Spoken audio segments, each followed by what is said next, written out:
Hello everyone. आज की class में देखेंगे कि रेगुलेटेड पावर सिस्टम क्या होता है और क्यों हमें ज़रूरत है कि रेगुलेटेड से डीरेगुलेटेड पावर सिस्टम में हम शिफ्ट करें। ओके, तो रेगुलेटेड पावर सिस्टम में क्या होता है कि यहाँ पे वर्टिकल सिस्टम होते हैं, यानी कि जेनरेशन,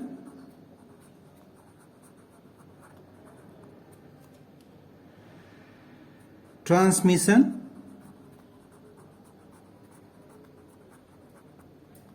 एंड डिस्ट्रीब्यूशन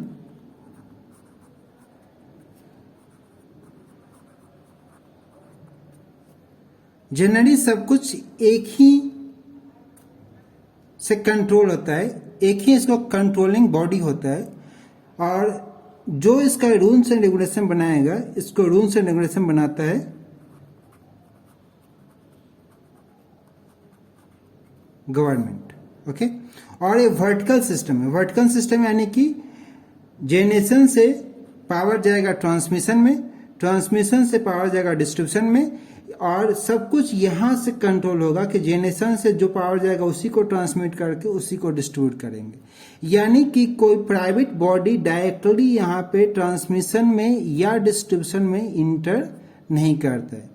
तो ठीक है, इसमें क्या हो जाएगा, एक मोनोपोली टाइप ऑफ स्ट्रक्चर है और सभी चीज यहाँ पे जेनरेशन, ट्रांसमिशन एंड डिस्ट्रीब्यूशन एक कंट्रोल होता है।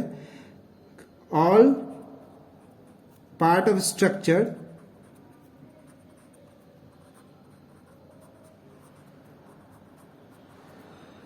जनरली किससे कंट्रोल होता है? by single person, by single organization, generally controlled by single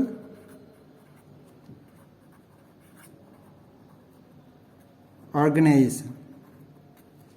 okay, तो ये जो कंट्रोलिंग यहां पे हो रहा है, तो इस मोनोपोली स्ट्रक्चर में जो ये फॉर्मेट है, ये वर्टिकल सिस्टम का फॉर्मेट है। ये जो फॉर्मेट यहाँ पे वर्टिकल सिस्टम का यहाँ पे फॉर्मेट है। ओके, अब इस मोनोपोली स्ट्रक्चर में क्या हुआ कि यहाँ पे इसका कुछ ना कुछ डिसएडवांटेज था। ये पहले टाइम में, आज से 30 साल पहले, 40 साल पहले इस फॉर्मेट में हमेशा रहता था, पर इसको हमें चेंज करने की जरूरत है और इसीलिए सब्जेक्ट का जो नाम है यहाँ पे है रीस्ट्रक्चर्ड पावर सिस्टम। जो सब्जेक्ट है यहाँ पे, इसका नेम है रीस्ट्रक्चर्ड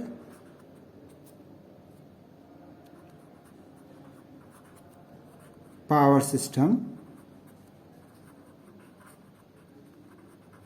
रीस्ट्रक्चर से क्या समझते हैं कि जो रेगुलेटेड सिस्टम है उसको हम डीरेगुलेट कर रहे हैं, यानी कि जो रेगुलेशन है उसको हम खत्म कर रहे हैं या फिर चेंज कर रहे हैं। तो यहां पे डीरेगुलेटेड हम इसको बोल सकते हैं, पर जनरली डीरेगुलेटेड बोलना 100% सही नहीं होगा, क्योंकि इसमें क्या होगा कि डीरेगुलेटेड क्या, यानी कि कोई रेगुलेशन नहीं, पर अभी भी जो कंट्रोलिंग है इसका कुछ पार्ट गवर्नमेंट के हैंड में रहते हैं। ठीक है, कैसे इलेक्ट्रिसिटी ट्रांसफर करना है from generation, source, transmission, distribution, और बीच में कुछ सिस्टम ऑपरेटर और मार्केट ऑपरेटर भी रहेंगे, तब यहाँ पे कंज्यूमर के पास पहुंचते हैं। साथ में रिटेलर ऑपरेटर भी रहते हैं। तो इसको कंट्रोलिंग करने के लिए कि सब कुछ सही से चले, तो इसको बोलेंगे हम, इसको री रेगुलेटेड भी बोल सकते हैं, री रेगुलेटेड पावर सिस्टम। या फिर इसको दूसरा नाम, चूंकि रेगुलेशन में थोड़ा सा लिबरलाइजेशन दिए हैं, थोड़ा सा रेगुलेशन को स्ट्रिक्टनेस से थोड़ा सा कम कर दिए हैं, तो इसको बोल सकते हैं लिबरलाइज्ड पावर सिस्टम। ओके, तो इसमें हम क्या क्या स्टडी किए कि यहाँ पे जनरली जो रूल्स है यहाँ पे इम्पोज किससे होगा, गवर्नमेंट के। जनरली जो रूल्स है, जितना सेट ऑफ रूल्स है रेगुलेटेड पावर सिस्टम में, यहाँ पे गवर्नमेंट से यहाँ पे मतलब गवर्नमेंट यहाँ पे प्लेयर रहेगा जो कि रूल्स को सेट करेगा रेगुलेटेड पावर सिस्टम। अच्छा, रूल्स सेट करने की क्या जरूरत है? जैसे कि कोई ऑर्गेनाइजेशन में मैनेजमेंट का हाथ होता है रूल को सेट करने के लिए, तो उसका मेन मोटिव क्या है कि सब कुछ यहाँ पे एक कंट्रोलिंग में चले। जैसे कि अगर मान के चलो कि कॉलेज ही है तो फैकल्टी, उसके ऊपर है डायरेक्टर, उसके नीचे स्टूडेंट, और सब कुछ को टाइमिंग से लेकर सब फैसिलिटी से लेकर इसका काम एक साथ सही से चले, तो उसके लिए मैनेजमेंट को इंटरफेयर करना पड़ता है। मैनेजमेंट के अंदर में और भी बहुत कुछ है, जैसे कि फी कलेक्शन और सर्विस प्रोवाइड है, बस सर्विस। तो सिमिलर वे में यहाँ पे उसी तरह से अगर समझे तो इलेक्ट्रिकल में यहाँ पे सेट ऑफ रूल्स हमें बनाएंगे। सेट ऑफ रूल्स बनाने की जरूरत क्यों पड़ता है इससे रेगुलेटेड पावर सिस्टम में, इसके इसी में पॉइंट में देख रहे हैं। सेट ऑफ रूल्स बनाने का इसलिए जरूरत पड़ता है क्योंकि हम चाहते हैं कि सिस्टम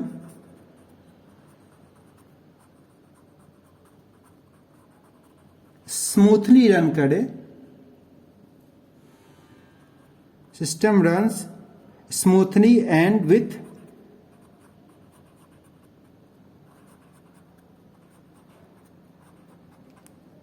डिसिप्लिन। सिस्टम को स्मूथली रन करने के लिए और एक डिसिप्लिन में, एक फॉर्मेट में रन करने के लिए हमें सेट ऑफ रूल्स की यहाँ पे आवश्यकता पड़ता है। ओके, और अगर जब रेगुलेटेड पावर सिस्टम है तो उसमें क्या होगा कि यहाँ पे गवर्नमेंट कभी भी एक पार्टी को ज्यादा एडवांटेज पहुंचाने की कोशिश नहीं करता है, मतलब बायस्ड फॉर्म में नहीं रहता है। उसके लिए सेट ऑफ रूल्स जब बना हुआ है तो उसके लिए कोई बायसिंग नहीं है, बायस्ड सिस्टम यहाँ पे नहीं है, यानी कि यहाँ पे अनबायस्ड है। अनबायस्ड कहने का मतलब है कि किसी भी एक पार्टी को, एक प्लेयर को एडवांटेज पहुंचाने का कोशिश नहीं करता है। उसमें सभी एक समान है, सभी का और कॉस्ट प्रॉफिट बनाने का और कॉस्ट का रेट यहाँ पे कंट्रोलिंग जो करेगा कि कितना पे इलेक्ट्रिसिटी हम सेल करें, सब कुछ यहाँ पे कंट्रोल होगा थ्रू द गवर्नमेंट। ओके,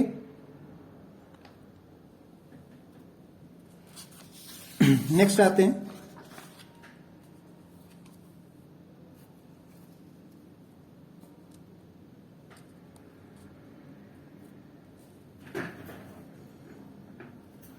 कि जहां पे मोनोपोली होगा, जिस सिस्टम में मोनोपोली यहां पे होगा, तो मोनोपोली का क्या मतलब होता है?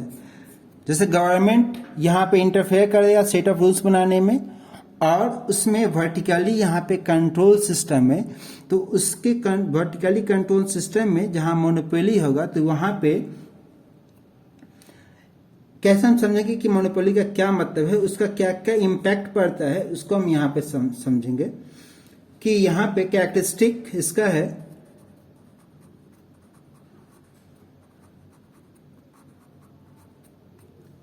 फर्स्ट कि एक एरिया में एक ही यूटिलिटी होगा, सिंगल यूटिलिटी, यानी कि सर्विस प्रोवाइडर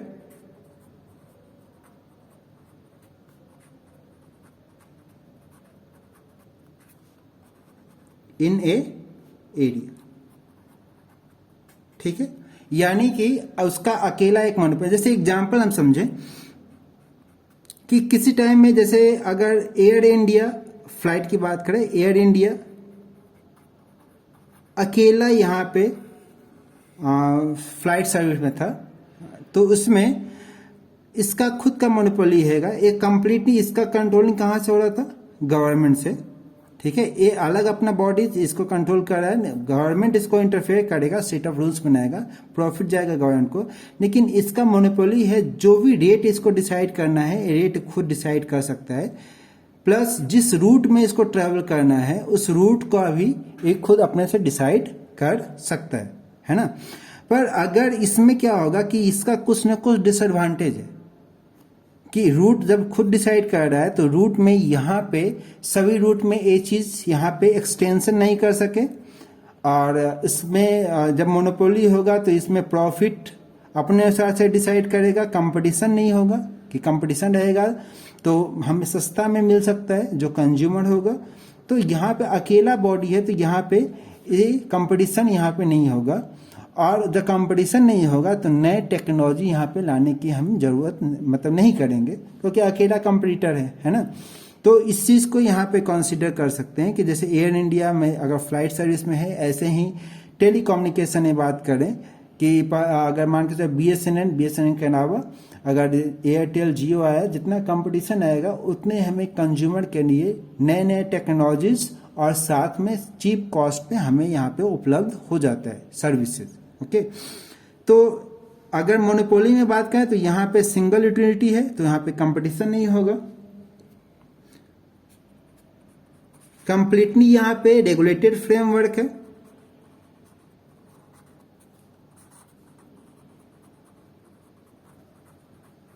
रेगुलेटेड फ्रेमवर्क यानी कि जो भी डिसाइड होगा, जैसे कि एग्जांपल एक समझे, जैसे कि एग्जांपल एक रेलवे की अगर बात करें तो रेलवे में अगर बात करें टाइम टेबल कि किस टाइम पर रेलवे रन करेगा, रेलवे का उस ट्रेन किस टाइम पर रन करेगा, रूट एंड कॉस्ट, ये सब कुछ डिसाइड किससे होता है, रेलवे से। रेलवे में मतलब गवर्नमेंट यहाँ पे इंटरफेयर करेगा। रेलवे एक अलग ऑर्गेनाइजेशन है लेकिन इसमें इंटरफेरेंस किसका है, पूरा रेगुलेशन किससे, गवर्नमेंट के थ्रू यहाँ पे हो रहा है। ओके, तो अगर इस चीज को यहाँ पे टाइम टेबल को हम चेंज नहीं कर सकते, रूट को चेंज नहीं कर सकते, कॉस्ट जो टिकट का है उसको चेंज नहीं कर सकते हैं, पर ये चीज आएगा जहाँ पे मोनोपोली सिस्टम है। इसका एडवांटेज क्या है, डिसएडवांटेज क्या है, इसको देखेंगे आगे। नेक्स्ट है यूनिवर्सल सप्लाई ऑब्लिगेशन। ऑब्लिगेशन का क्या मतलब होता है, ऑब्लिजाइड का मतलब होता है कि हम उसके लिए मतलब जैसे मान के चलो हम ऑब्लिजाइड है कि हमें सर्विस प्रोवाइड करना है तो हमें बाध्य है कि हम इसमें सर्विस हम प्रोवाइड करें, और किसको कि सभी को एक समान जो भी डिमांड करेगा supply power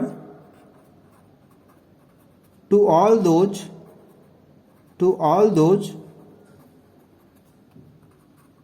who demands for it,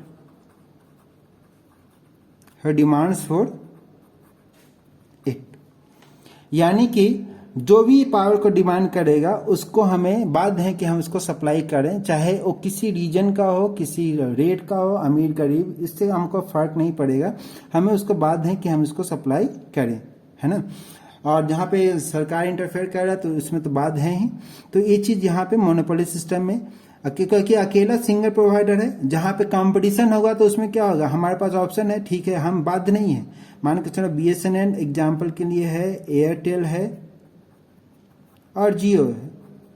अगर नेट इंटरनेट सर्विस है तो अगर अकेला BSNL रहता है तो उसको बाध्य होता है कि अगर कोई डिमांड करे कोई शहर में तो बाध्य है कि यहाँ पे सर्विस को प्रोवाइड करे। पर अगर कंपटीशन है एयरटेल जियो तो अब बाध्य नहीं है, अब क्या कहेगा कि अगर यहाँ पे सर्विस प्रोवाइड करना है तो जिसको अपना इच्छा करे, प्रॉफिट जिसको लगे वो यहाँ पे अपना इंटरनेट सर्विस प्रोवाइड कर सकता है। अब उसमें एकदम श्योर नहीं कि हमें किसी को बस सर्विस को प्रोवाइड करना है, ठीक है। तो यहाँ पे फर्क ये हो जाता है। Okay, and the next is last point, regulated cost. तो कॉस्ट होगा या तो प्रॉफिट बन रहा है नहीं बन रहा है, बहुत ज्यादा प्रॉफिट भी नहीं लेना है और बहुत ज्यादा लॉसेस भी नहीं लेना, तो उस रेशियो से हम यहाँ पे कॉस्ट को डिसाइड करते हैं। मतलब कॉस्ट को हम इसमें फ्लक्चुएट नहीं कर सकते। जबकि फ्लाइट में क्या होता है, फ्लाइट में अगर नॉर्मली अगर बात करें तो यहाँ पे रेट फ्लक्चुएट कर सकते हैं कि अगर मान के चलो कि अगर सीट बहुत ज्यादा भर गया है तो हम रेट को और ज्यादा हाइक कर दें, और सीट अगर खाली जा रहा है तो हम क्या करेंगे, रेट को कम करें ताकि ज़्यादा से ज़्यादा यहाँ पे फिलअप हो जाए।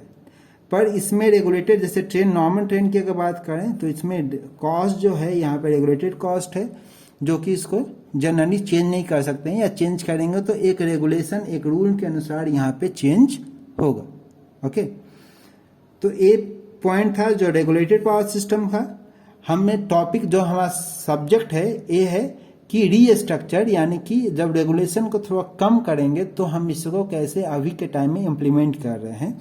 तो इसके बारे में और डिटेल में नेक्स्ट क्लास में देखेंगे कि अगर रीस्ट्रक्चर में जब हम रेगुलेशन को, जो रेगुलेटेड पावर सिस्टम को जब चेंज करेंगे डीरेगुलेटेड पावर सिस्टम में, तो इसका क्या इम्पैक्ट है और क्या कंडीशंस है डीरेगुलेटेड पावर सिस्टम का, उसको हम स्टडी करेंगे। ओके।